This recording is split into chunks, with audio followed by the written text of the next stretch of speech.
Alright, welcome aboard everybody. My name is John Stritzinger from Greenville Associates. I'm going to be doing a development training course tonight. I haven't given courses in development in some time, so you'll have to bear with me a little bit. And I have practiced at least twice already tonight, so hopefully my third try I'll be a little more crisp. But these classes are going to be about 8 to 10 minutes apiece. And hopefully they will provide you with what you need. Before I get started here, I'm going to be demonstrating the Microsoft SQL Server Management Studio, which just allows you to build databases and tables inside Microsoft SQL. It's a very advanced tool, but for those of you that have used PHP MyAdmin or MySQL Workbench, very similar to those. They're probably the most popular ones on the market. But Oracle and IBM have a similar tool. The only thing advanced about this tool, which is kind of unique, is that Microsoft allows you to configure replication, both the publisher and the subscription inside the GUI, and it's a little more complicated for the other platforms. So anyway, I'm going to get to that in just a minute. But Expressions4 initially was a sort of a follow-up to what was Microsoft Front Page.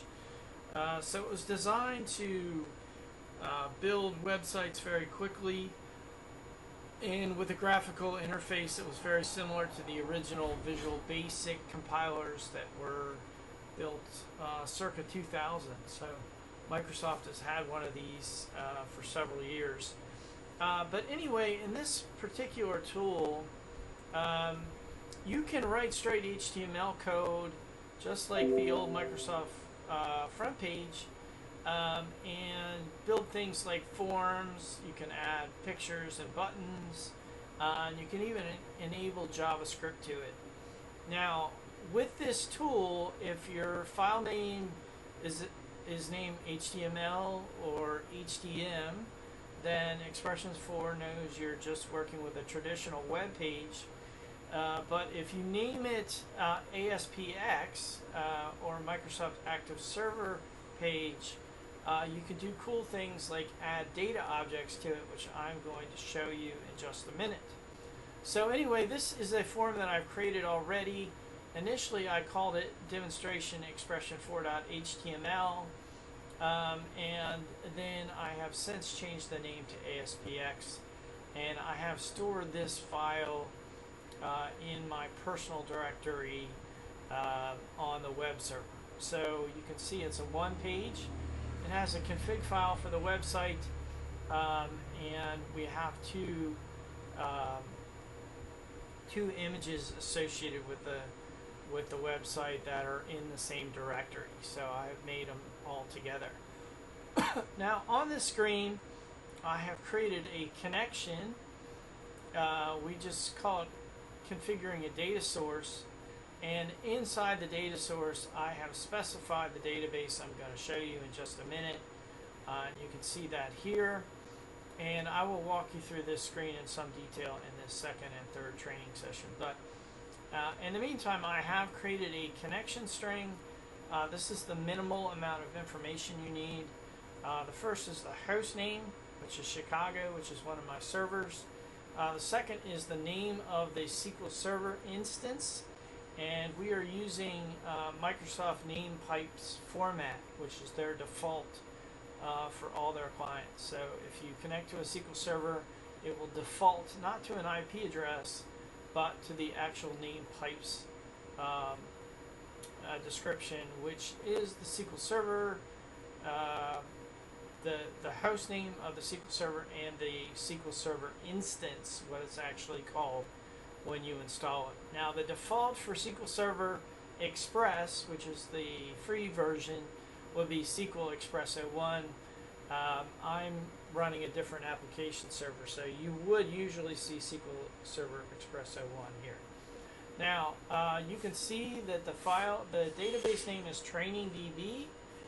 That's the initial catalog, and we're using Microsoft Integrated Security. So to have access to this database, I have to permit your Microsoft login access to this server.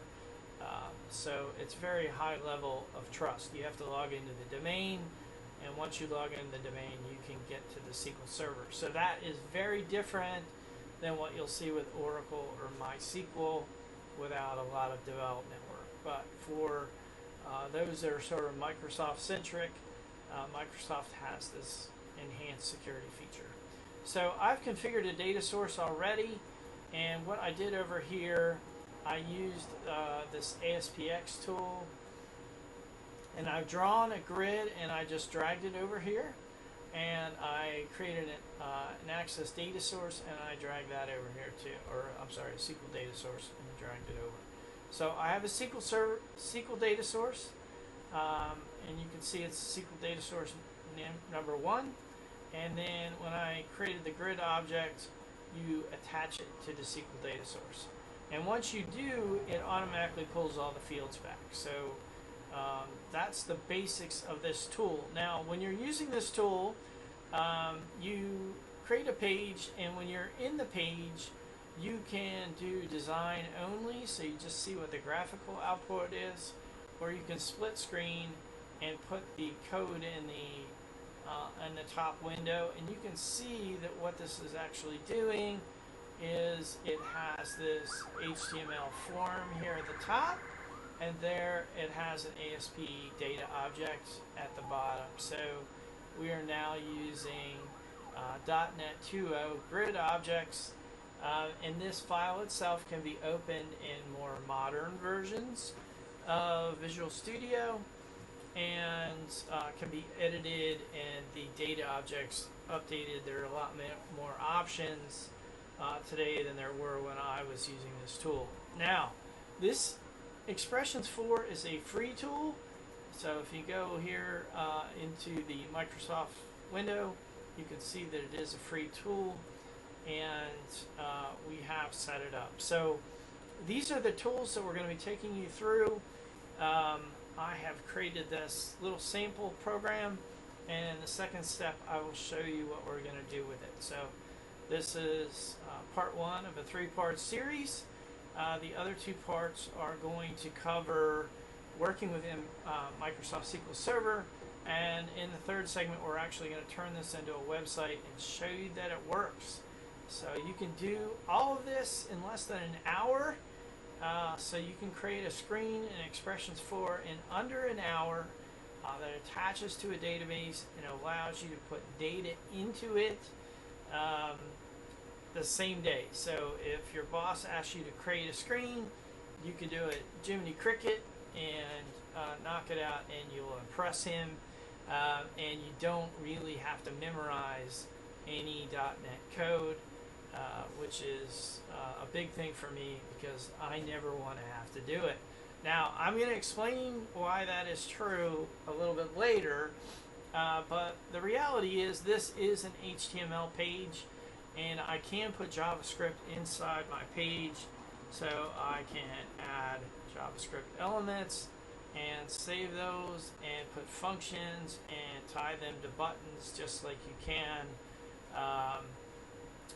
in any other HTML and JavaScript implementation. So I can just do on click, I can call function or John's button and put brackets, and then write a function down at the bottom, call John's button,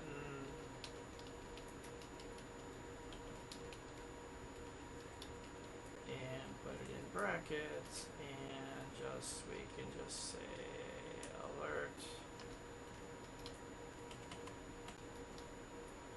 we're going to say hello world. Okay, so I've just now created a JavaScript button.